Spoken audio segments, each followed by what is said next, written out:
और second inning में एक के बाद एक बल्लेबाजों को अपने जाल में ऐसे फंसाया कि बल्लेबाजों के पास कोई तोड़ ही नहीं था। इनफैक्ट भाई यही सवाल था चौथे दिन कि बांग्लादेश कब तक बचेगा, लेकिन वो तो लंच तक नहीं बच पाया और लंच से पहले ही ऑल आउट हो गई ये टीम और 280 रनों की एक ऐसी जीत जिसने भारतीय टीम के इतिहास को बदल दिया। बिकॉज 178 जीत थी, 178 हार थी, लेकिन ये जो जीत आई अब कुल मिलाकर 179 हो गई है जीत। नंबर वन चीज। नंबर टू चीज ये थी कि भाई बांग्लादेश कहां तक ये बचा सकता है, हार को टाल सकता है, लेकिन वो तो चौथे दिन में ही ये पता चल गया था कि बांग्लादेश हारने वाला, लेकिन कब तक लड़ता, क्योंकि अश्विन एक एंड से अच्छी गेंदबाजी कर रहे थे, सिराज एक एंड से रात जमाए हुए थे, तो बांग्लादेश का कुछ चारा नहीं चला और ये मैच बड़ी आसानी के साथ ये मैच हार गया बांग्लादेश। लेकिन अब कहीं ना कहीं अगर आप इस मैच को पूरे देखेंगे ओवरऑल पिक्चर को, तो भारतीय बल्लेबाजी पर सवाल थे, लेकिन वो सवाल अभी भी हैं। चाहे रोहित की बात हो, विराट की बात हो, जायसवाल की बात हो, केएल राहुल की बात हो, ये सारे बल्लेबाज तकरीबन कुछ खास कमाल नहीं कर पाए। अगर जायसवाल की एक पारी छोड़ दें, apart from that I think उनकी भी रन नहीं आए हैं, लेकिन जिन्होंने अच्छा किया वो थे ऋषभ पंत, वो थे शुभमन गिल। और इसके अलावा अगर आप देखें तो भाई भारतीय बैटिंग में जो शुभमन गिल ने नंबर 3 पर आकर अपना पक्का वो कहते हैं ना फिक्स कर लिया उन्होंने स्थान अपना। और भारतीय टीम की इस जीत पर दोस्तों आप क्या राय हो वो कमेंट बॉक्स में जरूर बताएं। लेकिन ये जो जीत है, इस जीत में जैसे मैंने आपको बताया कि 179 जीत भारत की हो गई है। और चौथे दिन अगर आप देखें तो भारत के लिए अन्ना ने एक सुनहरा पन्ना लिखा है। अश्विन ने पहले बैटिंग में उन्होंने 100 बनाया और फिर गेंद से भी कमाल किया है। और अखिल भाई हमारे साथ थोड़ी देर में आएंगे और अखिल भाई बड़े दिलचस्प आंकड़े लेकर आएंगे आपके लिए, क्योंकि अश्विन ऐसे खिलाड़ी है जो बॉल से तो अच्छा करते ही करते, लेकिन बैट से अच्छा करते। उन्होंने छठा 100 बनाया था और देखिए एम एस धोनी ने 600 बनाए हैं और वैसे ही काम अश्विन ने भी किया है। तो भारत की धमाकेदार जीत। और मैं ग्राफिक्स के जरिए आपको दिखाने की कोशिश करता हूँ कि भाई यहाँ पर नजमुल हसन शांटो जो कि हाईएस्ट रन गेटर रहे सेकंड इनिंग में 82 बनाए उन्होंने 127 गेंदों पर 82 उनका ये जो स्कोर था ये काफी नहीं था। और भारत ने बांग्लादेश को 280 रनों से हरा दिया है और कहीं ना कहीं 234 रनों पर सिमट गया बांग्लादेश। लेकिन बांग्लादेश के लिए दिक्कत ये थी कि वो फर्स्ट इनिंग में सिर्फ 149 रन बना पाया, 149, और उसका देखिए नुकसान हुआ इस टीम को। और उसके क्योंकि भारत को लीड इतनी मिल गई थी कि पहली पारी के आधार पर इंडिया जीत जाता अगर 4-1 करा लेता, लेकिन 4-1 भारत ने नहीं कराया। लेकिन उसके बावजूद भी टीम इंडिया ने धमाकेदार अंदाज में इस मुकाबले को अपने नाम किया है। और चेन्नई टेस्ट में भारत की ये जो जीत है ये कई मायनों में खास है, क्योंकि जैसे अंकिता ने कहा था कि यार मोनो आराम से भारत लंच तक जीत जाएगा और इनफैक्ट लंच तक ही जीत गया। और कई बार ऐसा होता है कि आपको पता रहता है कि भारतीय टीम का जो परफॉर्मेंस अगर आप ओवरऑल देखें तो बड़ा आउटस्टैंडिंग रहा है हर बार। भाई माई का लाल कोई हरा नहीं सका भारत में हराना बहुत टफ चैलेंज है। अंकिता, आप इस जीत को कैसे देखते हैं? अश्विन की परफॉर्मेंस को कैसे देखते हैं? शुभमन गिल की परफॉर्मेंस को कैसे देखते हैं? ऋषभ पंत की परफॉर्मेंस को कैसे देखते हैं? बुमराह को आप कैसे देखते हैं? और ये जो रोहित विराट के रन नहीं आए, लेकिन भारत ने जो जीत लगाई है, सिक्सर लगा दिया जीत का, सिंपल बात ये है चेन्नई में। बिल्कुल। और आपने अश्विन की बात की, अश्विन ने बल्लेबाजी से भी कमाल किया और जब गेंदबाजी की बात आई तो वहां पर भी 6 विकेट चटकाए।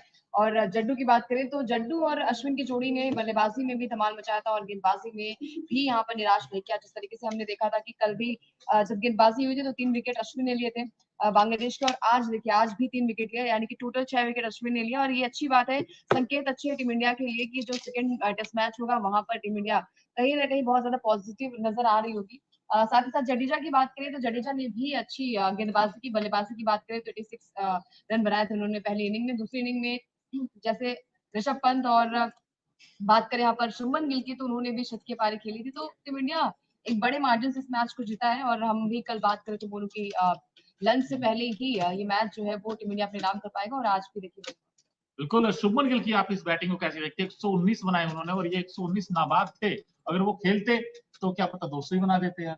बिल्कुल नाबाद है। और अच्छी बात है ना कि नंबर 3 पर इनकी बल्लेबाजी की बात हो रही थी और बाबर आजम से भी कंपैरिजन किया जा रहा था कि इनकी जो परफॉर्मेंस है वो बाबर आजम की जैसे ही होती जा रही है। लेकिन यहाँ पर गिल ने अपने आप को प्रूव किया और अच्छी बात है, युवा खिलाड़ी है और टीम को चाहिए भी कि नंबर 3 पर आकर आप बड़े हिट्स लगाएं और पारी को बड़ी पारी में तब्दील कर पाए। और साथ दिया इनका बखूबी पंत ने, ऋषभ पंत ने 2 साल बाद जो कमबैक किया रेड बॉल क्रिकेट में वो काबिले तारीफ है। साथ ही साथ गिल ने दिल जीता है। अब ऐसा ही प्रदर्शन जो है वो आगे भी करे तो टीम इंडिया के लिए प्लस पॉइंट रहेगा। सेकंड टेस्ट मैच में टीम इंडिया जो है वो उनका जोश हाई रहेगा और उम्मीद यही रहेगी कि क्लीन स्वीप करके जाए भारत बांग्लादेश। बिल्कुल। और देखिए खुशी ऐसी होती है ना टेस्ट मैच की, बिकॉज टेस्ट में बेस्ट तो इंडिया है ही। और अंकिता बड़ी जल्दी जल्दी में आ गई कि यार मुझे ना बस लाइव करना है आके, क्योंकि मैच कभी भी खत्म हो सकता है, आपको पता था ऑलरेडी, क्योंकि इंडिया हाँ, क्योंकि हमने अच्छा कल कर भी रहा करा था। अच्छा करा था और 4 विकेट करके बिल्कुल। और 158 हमने पे। एक पोल भी इनफैक्ट क्रिएट किया है कि भारत की जीत के हीरो कौन लगता है भाई आपको। हुँ। अगर आप देखें तो कई सारे नायक हैं इसमें। आर अश्विन भी है, रविंद्र जडेजा भी है, ऋषभ पंत भी है, शुभमन गिल भी है। बिल्कुल। अगर आपके पॉइंट ऑफ व्यू से आप बताइए आपका हीरो कौन है। अंकिता आप ही बताइए पहले, कौन आपको हीरो लगता है। देखिए, मेरे हिसाब से तो मैं अश्विन को ही हीरो मानती हम्म, हूँ इस जीत का, क्योंकि नंबर 8 पर आके बल्लेबाज़ी की और हम्म, शतकीय पारी के लिए उसके बाद जब गेंदबाज़ी की बात आई तो वहाँ पर भी निराश नहीं किया। आई थिंक हीरो बहुत सारे यहाँ पर हैं, लेकिन जो मेगा स्टार होता है, आई थिंक हम्म। अश्विन ही है। अश्विन इसलिए आपने चुना है क्योंकि 6 विकेट झटके उन्होंने सेकंड इनिंग में, 6 विकेट। हुँ। और अगर आप फर्स्ट इनिंग में देखें तो वहां पर उनको भले ही विकेट ना मिला हो, लेकिन ये तो 6 विकेट थे। और इसीलिए चेन्नई में सिक्सर लगा था जीत का। अश्विन ने हुँ। 6 विकेट निकाले हैं। और इसके अलावा अगर आप देखें तो आकाशदीप भी अच्छा किया उन्होंने, नो डाउट, क्योंकि बिल्कुल। बहुत अच्छी गेंदबाजी कर रहे थे वो भी। अच्छे साइन इंडिया के लिए कि भाई दो बॉलर तो आपके पास तैयार हैं ही, सिराज और बुमराह, और जो नंबर 3 की रेस में आकाशदीप भी अपने आप को रखेंगे। आकाश आकाश ने इनफैक्ट आकाश पर प्रकाश डालना बहुत जरूरी हो जाता है, क्योंकि उन्होंने अच्छा परफॉर्म किया। लेकिन बैटिंग में भारतीय टीम के जो सवाल थे, रोहित, गिल, जो कहते हैं ना गिल नंबर 3 तो पक्का हो गए, लेकिन रोहित का क्या होगा, विराट का क्या होगा, केएल राहुल का क्या होगा, ये सवाल तो अभी भी रहेंगे। और सेकंड मैच का स्क्वाड भी आना है। इनफैक्ट वहां पर एक दो नाम हो सकता है कुछ चेंजेस हो, क्योंकि बुमराह को हो सकता है रेस्ट दिया जा सकता है। ऐसे में फिर तीसरा तेज गेंदबाज कौन होगा, नंबर 1 चीज। नंबर 2 चीज ये है कि क्या बैटिंग में कुछ बदलाव होंगे। आपको लगता है कि क्योंकि जो डोमेस्टिक में हमने देखा है कुछ खिलाड़ियों ने बहुत अच्छा परफॉर्मेंस किया है, आपको हुँ। लगता है वहां से कोई प्लेयर आ सकता है। जैसे ईश्वरन की बात करें, उन्होंने 100 बनाया था, और ईश्वरन को मौका तो मिलता है टीम में, लेकिन खेलने का मौका नहीं मिलता प्लेइंग 11 में। बट यार वो ओपन करते हैं, आपके हम्म, पास फिर जायसवाल है, रोहित है, तो फिर उनको मौका नहीं मिल सकता मेरे हम्म, हिसाब से। आई थिंक यहाँ पर कुलदीप यादव को शायद मौका मिल सकता है, यहाँ पर अक्षर पटेल को भी मौका मिल हम्म, सकता है। तो सेकंड मैच इसलिए भी टीम इंडिया हम्म, का जोश हाई होगा, क्योंकि पहले टेस्ट मैच में इतनी बड़ी जीत के साथ टीम इंडिया हम्म, इस मैच को जीता है। 280 रनों से इस मैच को टीम इंडिया ने जीता है, तो अच्छी बात है कि अब सेकंड मैच में देखते हैं क्या कुछ बदलाव होता है। आई थिंक रोहित विराट के रन्स नहीं आ रहे हैं, वो सबसे ज्यादा चिंता का विषय भी है, और फैंस के लिए भी, टीम इंडिया के लिए भी, क्योंकि हमें बहुत सारे टेस्ट मैच भी खेलने और डब्ल्यूटीसी के मद्देनजर भी हमें किसी भी तरीके से ये जो टूर्नामेंट है वो जीतना पड़ेगा। अब बांग्लादेश की टीम जो है वो इरादे से तो आई थी कि इंडिया को भी पाकिस्तान की तरह करारा जवाब दिया जाएगा, लेकिन इंडिया के पास बल्लेबाजी भी है, और जब निचले क्रम की बल्लेबाजी की बात करें तो वहां पर अश्विन ने जैसे ही पारी को संभाला, क्योंकि अगर अश्विन और जड्डू का यहाँ पर बल्ला नहीं चलता तो शायद टीम इंडिया के हाथ से ये मैच जा भी सकता था। फिर सेकेंड इनिंग की बात करें तो गिल के रिकॉर्ड्स काफी अच्छे हैं, वो अगर हम सेकेंड इनिंग की बात करें तो उनका बल्ला बोलता है और अच्छे खासे रन वो बनाते नजर आए। तो मेरे हिसाब से ओवरऑल प्रदर्शन रोहित विराट की फॉर्म पर ही है कि अगर वो सेकंड मैच में कुछ अच्छा करते हैं तो बात बन जाए। बात बन जाएगी। लेकिन ये जो लिटन दास है, ये भी सेकंड दिन कुछ खास नहीं कर पाए, और सिर्फ 1 रन बनाया इन्होंने। कि भाई पाकिस्तान में तो बड़े अ, ऐसे मतलब जोश में नजर आए थे पूरी बांग्लादेश की टीम, और बड़े बुलंद हौसलों के साथ आई थी। लेकिन वो जो उनके हौसले थे, उनकी जो उम्मीदें थी, जो सारी की सारी निराशा बदल गई, बिकॉज यहाँ सपना चकनाचूर सा हो गया। क्योंकि देखिए इंडिया को वो कोई हरा ही नहीं सकता, मुझे ऐसा लगता है, क्योंकि 2012 के बाद तो पूरी तरीके से आपने डोमिनेंस किया है। और मोस्ट 5 विकेट होल की बात करें तो टेस्ट में भाई 67 मुथुया मुरलीधरन के थे, 37 अश्विन के हो गए हैं, और शेन वॉर्न की भी 37 हो गए। तो दिग्गज स्पिनरों की लिस्ट में अब अश्विन आ गए, अंकिता अश्विन आ गए उस लिस्ट में, जहां पर बड़े बड़े नाम है, चाहे वो मुरलीधरन हो, भाई चाहे शेन वॉर्न हो। तेज गेंदबाजी की बात करें तो आपके चाहे जहीर खान हो, और जो और भी, जो चाहे जेमी एंडरसन क्यों ना हो। इनफैक्ट एक स्टैट्स में इनफैक्ट पढ़ रहा था जिसमें भारत के जो गेंदबाज थे, इनफैक्ट जो बड़े बड़े नाम थे, जिसमें अगर देखा जाए तो उसमें एक से बढ़कर एक नाम आपको नजर आए होंगे तेज गेंदबाजों में, जिनके बड़े बड़े विकेट्स हैं। अब जैसे मैं देखता हूँ कि सबसे पहले नाम मुथिया मुरलीधरन का, क्योंकि 800 विकेट हैं और 133 टेस्ट मैचों में लिए उन्होंने। अश्विन के देखिए 101 मैचों में 520 विकेट हो गए, सिर्फ 101। 522 522, अभी माफ कीजिएगा, अपडेट क्योंकि 2 विकेट और उन्होंने और लिए भी थे, उन्होंने क्योंकि उसमें 4 विकेट लिए थे।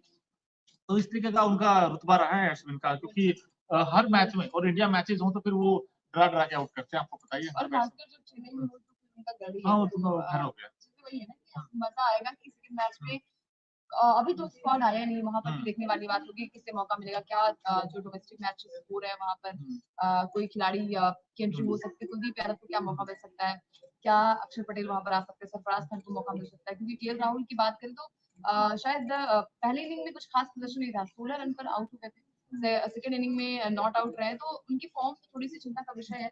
अब गिल ने तो अपने आप को प्रूव कर दिया है, जायसवाल ने हालांकि पहले इनिंग में एक 50 आई थी, लेकिन सेकंड इनिंग में उस तरीके से प्रदर्शन नहीं कर पाए, लेकिन मेरे हिसाब से ओपनिंग तो आपके जायसवाल और रोहित ही करेंगे। नंबर 3, नंबर 4, नंबर 5, नंबर 6, 7 की जो बात होती है वहां पर थोड़ा सा ऐसे मामला हो सकता है। आपके हिसाब से क्या लगता है कि क्या यहाँ पर कुछ चेंजेस हो सकते हैं सेकंड मैच में?